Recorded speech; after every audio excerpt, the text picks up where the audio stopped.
UP खबर। मैं हूं सत्येंद्र कुमार। मैं अभी सोराव मार्केट में गदियाने मार्केट में मैं हूं। यहाँ पे कुछ तमाम लोग हैं, बुजुर्ग लोग हैं, कुछ हमारे युवा साथी भी हैं। उनसे जानेंगे कि क्या कुछ 2024 में जो चुनाव होने वाला है लोकसभा का, उसका इन लोगों का क्या मत है, क्या माइंड है इस समय, और जो इंडिया गठबंधन हुआ है और एनडीए, कौन भारी है इसमें। अंकल जी, पहले आप बताइए, इंडिया या एनडीए कौन आ रहा है 2024 में? मोदी जी आ रहे हैं या राहुल गांधी जी आ रहे हैं? हमारे समझ में तो अब की बार राहुल गांधी आएंगे।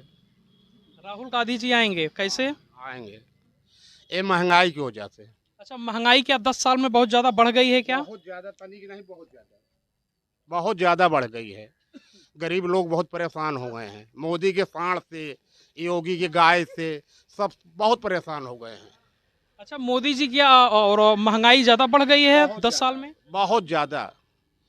बच्चे पढ़ नहीं पा रहे हैं, फीस नहीं मिल रहे हैं, सब बहुत परेशान है। देखिए अंकल जी का क्या कहना है, कि क्या कह रहे हैं? कितना मेहरारू भाग गए, कितनी औरतें भाग गई हैं, कहने का मतलब है गदेला। मतलब जो घर के युवा हैं वो अपनी वाइफ को कपड़े नहीं पहना पा रहे हैं। सारी चीजें इतनी महंगी हो गई हैं। ये भाई साहब, अंकल जी क्या का कहना है कि कहें तो 2015-1500 रुपये की साड़ी चाहिए, चली गई। अच्छा, 2015-1500 का, 3-3 हज़ार का साड़ी का डिमांड करती है। हाँ, तो घर के जो युवा हैं दे नहीं पाते हैं। कहाँ दे पाते हम सब, कहाँ दे पाते। अच्छा, महंगाई 10 साल में ज्यादा बढ़ गई बहुत है। ज्यादा बढ़ गई, इतनी ज्यादा बढ़ गई। अच्छा, शिक्षा के बारे में क्या कहते हैं? क्या कुछ शिक्षा सुधरी है हमारे क्या? सब ऐसे सोवत है रात दिन, और कैसे करेंगे। शिक्षा व्यवस्था खराब हुई या अच्छी हुई है 10 बहुत साल में? खराब, इतने खराब है कि सोवत है गदेला। शिक्षा में कटौती किया तो हमारा शिक्षा कितना अच्छा हो सकता है। जब मेरा बजट ही शिक्षा में कटौती कर दिए तो शिक्षा विभाग कितना अच्छा हो सकता है। सारे बैकवर्ड के स्कॉलरशिप बंद कर दिए गए। क्यों बंद कर दिए गए? आज गरीब तबके के बच्चे अच्छी पढ़ाई नहीं कर सकते, इसलिए कि स्कॉलरशिप बंद हो गया। फार्मों को चल रहा है। क्यों चल रहा है? एक दोहरी राजनीति नहीं है। देखिए, न्यूनतम छोटे परिवार के बच्चे, जैसे 51-52 हज़ार रुपए फीस है बीएड का, तो पता चला किसी से लेके या 10-5 बिस्सा गिरवी रख के एडमिशन करा लेते थे तो उनको 60-65 हज़ार स्कॉलरशिप मिल जाता था। तो वो अपना गिरवी खेत जो रखते थे वो वापस ले लेते थे, यानी उनका पढ़ाई फ्री हो जाता था। अब क्या है, उनका स्कॉलरशिप बंद कर दिया गया। तो अभी के समय में स्कॉलरशिप नहीं मिल रहा है। नहीं मिल रहा है। तो ये जब वहाँ से बजटे में शिक्षा विभाग की कटौती की गई है तो यहाँ शिक्षा कितनी अच्छी व्यवस्था हो सकती है। और रही बात सरकार की, कितने झूठ बोलेंगे, अच्छे दिन कब आएंगे? हमारे वो बुरे दिन चाहिए हमें। अच्छा, वो 15 लाख रुपए आ गए क्या? काला धन आ गया क्या 10 साल में? हाँ, अडानी नीरज मोदी के खाते में आए होंगे। हम लोगों गरीबों के खाते में तो शायद नहीं आए। वो अडानी के खाते में आए होंगे, नीरव मोदी के खाते में आए होंगे। अच्छा, अमित शाह जी कहते हैं कि ये सब तो सब जुमला था, ये चुनावी। तो आज वो जुमला बता रहे हैं, एक दिन वो जुमला बन जाएंगे। हकीकत में वो जुमला बनने वाले हैं 2024 में। हकीकत है, इसमें कोई शक नहीं है। तो कहने का मतलब ये है कि भाई साहब का, कि मोदी जी 2024 में अपना झोला झंडी लेके निकलने वाले। क्या मोदी जी झोला झंडी लेके निकलने? आराम से निकल जाएंगे। मोदी जी कहते हैं मेरा क्या, मैं तो झोला लेके निकल पड़ूंगा। भाई निकलेंगे क्यों नहीं? इसलिए कि अपने जो उनके नजदीकी थे सारे पैसे तो भिजवा दिए हैं। अब उनको खाली निकल के वहां ऐसो आराम से विदेश में रहना है। पैसा तो पहले जा चुका है ना। जितने उद्योगपति भागे हैं वो भागे नहीं है, भगाए गए हैं। और ये सारा बजट लेके जब भाई 12,000 करोड़ विजय माल्या लेके भाग गया, नीरव मोदी भाग गया, कितने उद्योगपति, मेहुल चेस्की हो गए, हो गया, ये सब जो ले गए हैं तो वहाँ परसेंटेज इनका बना रखा है। ये सरकार चली जाएगी, झोला उठाएंगे, चले जाएंगे, आराम से विदेश में ऐसे रहेंगे। यही इनकी नीति है। अच्छा, रोजगार, इसके लिए क्या कहेंगे? महंगाई के क्या, महंगाई कुछ बढ़ी है? महंगाई बहुत ज्यादा बढ़ी है। कृषि पे ले लीजिए, हमारा किसान प्रदेश यानी कृषि प्रधान देश माना जाता है। और किसानों से पूछिए इस समय महंगाई क्या है। दवा छिड़कने, अब वही धान में दवा छिड़कने के लिए 1 बीघा में कम से कम 1,000 रुपए की दवा लग रही है, घास पतवार की। ये महंगाई नहीं है? और धान कितना होगा? 10-12 हज़ार रुपए का होगा। आज बारिश नहीं हो रहा है, ये प्राकृतिक सिस्टम है। भाई जनरेटर यानी इंजन से आदमी सिंचाई कर रहा है। नहर या बगल है, पानी नहीं है। नहर है, पानी नहीं है। अब जिनके बगल अगर बोरिंग नहीं है वो सिंचाई से भी महरूम है, परेशान है, कहाँ से सींचे? भाई देखिए, 10 साल में पता अच्छा, महंगाई के सिलेंडर का अभी दाम तो 200 रुपया कम हुआ है, तो ये क्या जुमला है क्या ये? आपने बहुत अच्छी बात किया। अगर बच्चों को फुसलाना हो तो 2 रुपए की चॉकलेट दे दीजिए। तो हमको लगता है कि भारत की जनता चॉकलेट है फिर। बस चॉकलेट ही है, ये चॉकलेट दे रहे हैं। भारत की जनता चॉकलेट है? भारत की जनता चॉकलेट नहीं है, ये चॉकलेट दिया जा रहा है। अच्छा, चॉकलेट दिया जा रहा है सभी को, बच्चे समझ के, छोटे बच्चे हैं सब लोग ले लीजिए। चुनाव के बाद क्या होगा फिर? अभी तक नहीं समझ रहे थे, अब उनका चॉकलेट समझने लगे हैं लोग। भाई देखिए, प्रेजेंट सरकार से आदमी उबती है। कांग्रेस की सरकार थी जो कि साहित्य में हमारे हिंदुस्तान में एक स्थान माना जाता है, मनमोहन जी का। 1991 में जो उन्होंने हाँ अर्थव्यवस्था को हैं वो, उनसे बड़ा अर्थशास्त्री शायद कोई हो, उनसे अच्छा तो प्रधानमंत्री कोई अब हो ही नहीं सकता जल्दी। अच्छा, राहुल गांधी के बारे में जो बोला जाता है कि ये पप्पू हैं, क्या वो सही में पप्पू हैं क्या? देखिए, बार बार एक सच को बार बार झूठ में, एक झूठ को बार बार सच में बदला जाए, अगर 4 लोग मिलके तो वो सच माना जाने लगता है, लोग मानने लगते हैं। जैसे एक कुत्ता है, कहते नहीं बकरा है, आप कहना है कुत्ता है, 4 आदमी आ गए, नहीं यार ये बकरा है, कि तो आपको लगेगा शायद हम ही गलत देख रहे हैं। इस तरीके से बार बार राहुल गांधी की तरफ इशारा किया जाता है कि वो पप्पू हैं। पप्पू शायद वही हैं जो खुद पप्पू कह रहे हैं। अच्छा, अभी हाल में ये मुद्दा उठा था, अभी छोटी बात हाँ, लीजिए, जब हमारे देश में कोई पढ़ा लिखा इंसान ये बोल देता है कि अनपढ़ों का वोट ना दिया जाए, तो ये बात मोदी अपने ऊपर क्यों ले लेते हैं? क्या वो अनपढ़ हैं क्या? देखिए, एक मास्टर का सस्पेंड कर दिए, उसने यही कहा था कि अनपढ़ों को वोट ना दिया जाए, शिक्षित लोगों को सरकार में बिठाया जाए। तो इसका मतलब वो अपने आप को क्यों मान लेते हैं कि मैं अनपढ़ हूँ या अशिक्षित? मोदी जी को तो कई बार अमित शाह जी दिखा चुके हैं। ये देखिए, इनका डिग्री जो है हाई स्कूल की, इंटर की, ग्रेजुएशन की, क्या ये सब डिग्रियां उनकी सही है? अब अगर सही है तो उनको ऐसा क्यों लगता है कि ये अशिक्षित हमें लोग कहते हैं? ऐसा क्यों लगता है?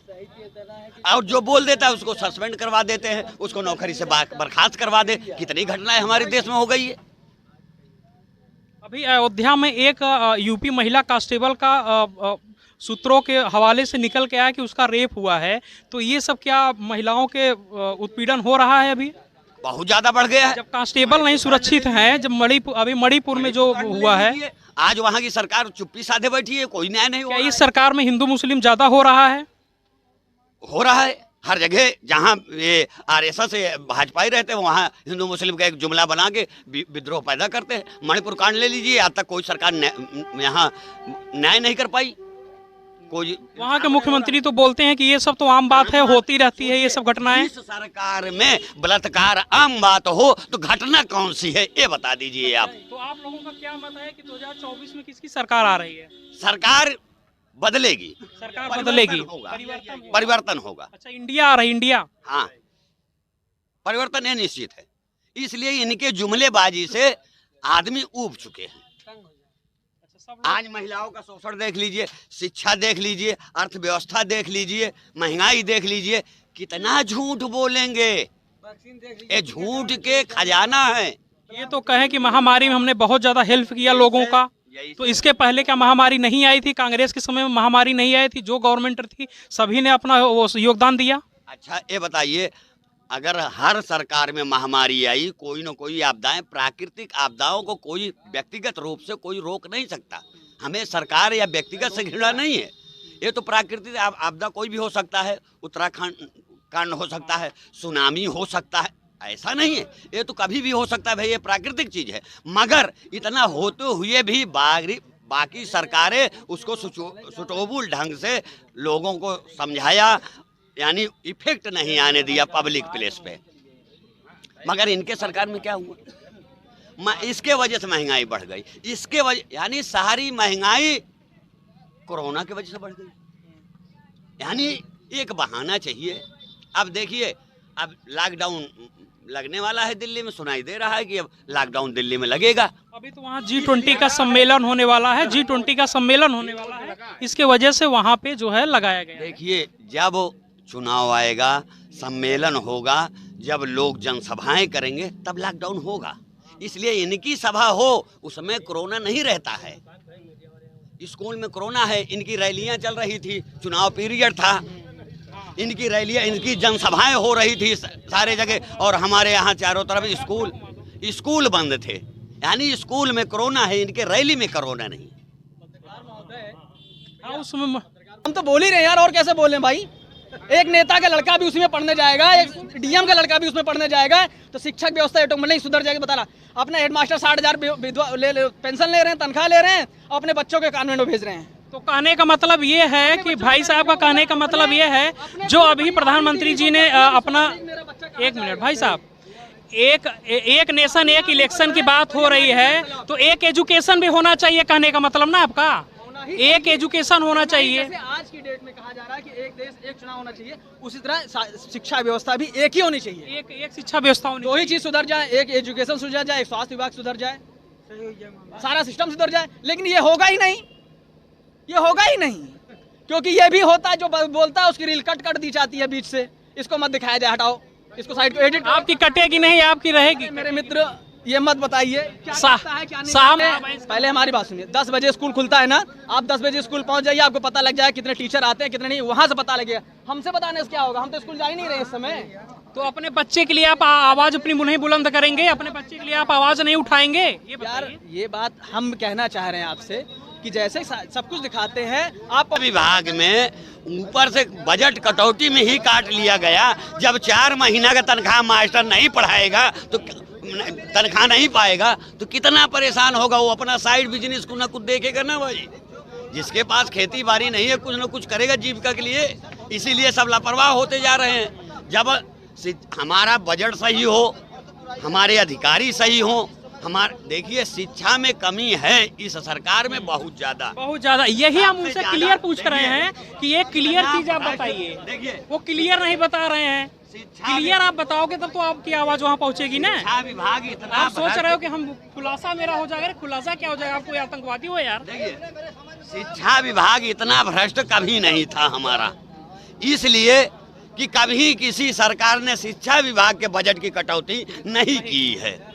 ये पहली बार ऐसा हुआ है जो शिक्षा विभाग की कटौती हो रही है और हमारे पढ़े लिखे बेरोजगार बच्चे सड़क पे घूम रहे हैं। जो सड़क पे घूम, बताइए इनके सरकार में एक भी वैकेंसी, आज 72,000 पुलिस की नौकरी 2 साल से वैकेंसी निकलती है। अच्छा, अभी बीएड वालों को बाहर कर दिया गया, इस पे क्या राय है? कुछ बीएड वालों को प्राइमरी से पीआरटी से बाहर कर दिया गया, इस पे क्यों बाहर कर दिया गया भाई? क्यों कर दिया? एक जबरदस्ती है। यानी अब ये लोग बीएड करके कहाँ जाएंगे? जो बेरोजगार घूम रहे थे वो तो घूम रहे हैं, जो कर रहे थे वो भी घूमने लगे। क्या होगा? मतलब स्टूडेंटों के भविष्य के साथ खिलवाड़ हो रहा है।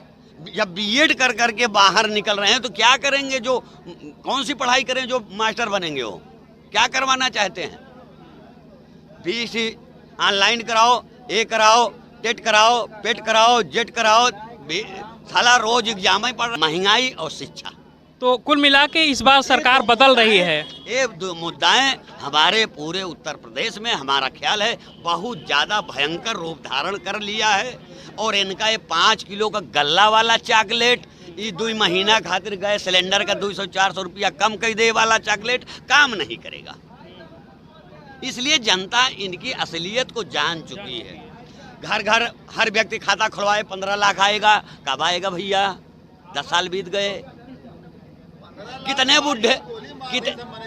बुढ़े मर गए। अच्छा, कोरोना में ताली और थाली कौन कौन बजाया था? मैं नहीं बजाया था, इसलिए हमें इस पर यकीन नहीं था। बहुत लोगों ने बजाया, कानों में से सुना। किसी को कोई प्रॉब्लम हो जाती तो हॉस्पिटल जाएगा, डॉक्टर के पास जाएगा, ताली थाली बजाने सही हो जाएगा। ये अंधभक्त लोग बजाए थे और सब सारा वीडियो आया था सामने। हाँ बजा था, ये सत्य है। मैंने अपने कानों से सुना था, लोगों को बजाते देखा। अंधभक्त हैं, ये अंधभक्त हैं, जो कहेंगे सो करेंगे। थाली बजाने से कहीं रोग दूर हो जाएगा, ताली बजाने से रोग दूर हो, कोरोना भाग जाएगा। अगर कोरोना ताली बजाने से, थाली बजाने से भाग जाता तो हमारे देश में हॉस्पिटल की, स्वास्थ्य विभाग की जरूरत क्या जरूरत? अगर रोग ताली बजाने और थाली बजाने से ठीक हो सकता है तो हॉस्पिटल बनवाने की, स्वास्थ्य विभाग रखने की क्या जरूरत है? चीन ने क्यों नहीं थाली बजवा दिया? और देशों ने क्यों नहीं ताली बजवा दिया? हमारे ही देश में क्यों? क्योंकि वो देखना चाहते थे हमारे कितने परसेंटेज अंधभक्त हैं।